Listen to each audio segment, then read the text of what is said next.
And speaking of Billy Corgan, I guess he contacted you about being part of a wrestling reality TV show. Yeah, so at that time, my name had a ton of controversy on it. And Billy likes controversy. So I had met Billy in Vegas, and we exchanged numbers. He was very cordial. He was very kind, super friendly. And he called me up out of the blue. It was when I had moved to California from Florida. And he's like, hey, Sheik, we're going to do a reality TV wrestling show. I was like, okay. I was a little old school for that. I was like, but sure. And he's like, I'm going to have a bunch of pitch meetings in Hollywood with some very heavy hitters. And I'll send you a schedule. If you can make it, I'd really like you to make it. I said, okay, that sounds like a great opportunity. If worse comes to worse, I'll be able to kind of get my toe into this world and kind of see how it works and understand it. And the next thing you know, that next week, I was in the Beverly Hills Hotel, and we did a quick meeting over brunch, I believe on a Sunday.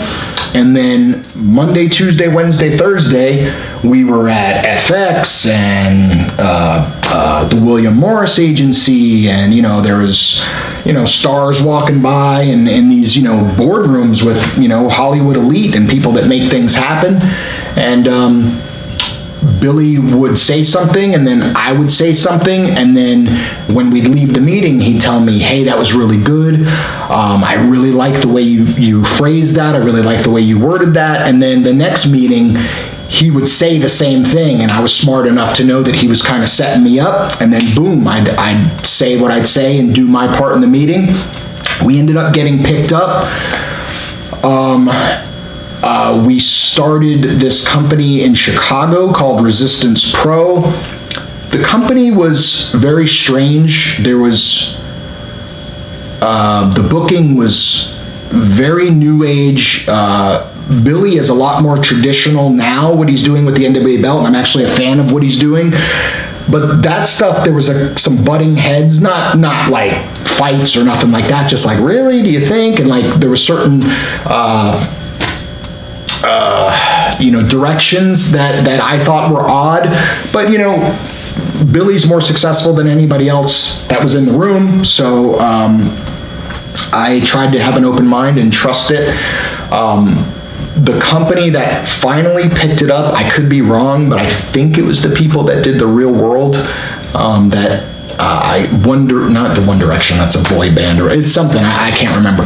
But they picked it up, and they came, and they were shooting, and they were doing all types of stuff, and it was extremely weird. And I was not into it at all. It was nothing that I would ever want to do again. It was very odd. The way everybody acted when the cameras were on, the way people acted towards me, the backstabbing that started happening, it was like wrestling like times a million as far as the politics and the backstabbing, and it was very, very weird. So that didn't last. They ended up, I believe, The Walking Dead became it was supposed to be on AMC.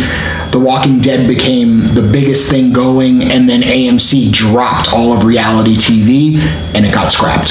So it was supposed to be on AMC, and then because of The Walking Dead's success, they pulled the plug on it. But they had taped a bunch of stuff, matches, backstage, all of it from my vantage point, very strange and goofy, and nothing that I don't think, it wasn't wrestling people doing it. It was really weird.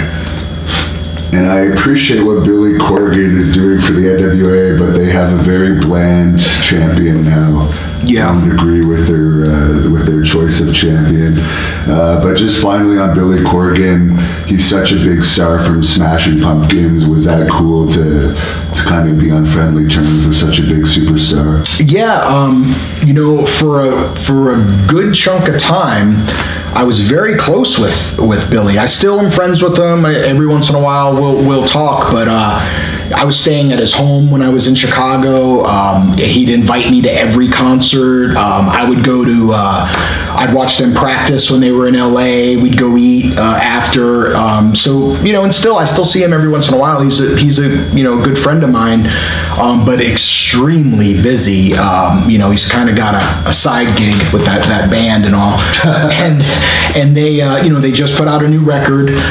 So yeah, so he's doing his thing and everything. But yeah, Billy's will always be a friend, and it was super cool. I wasn't a big Smashing Pumpkins fan, and I'm a huge Clutch fan.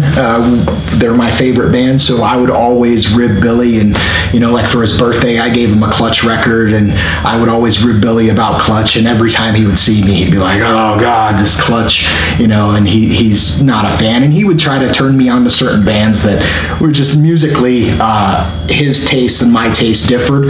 And but the thing I really respected most about him was his fascination for the old school.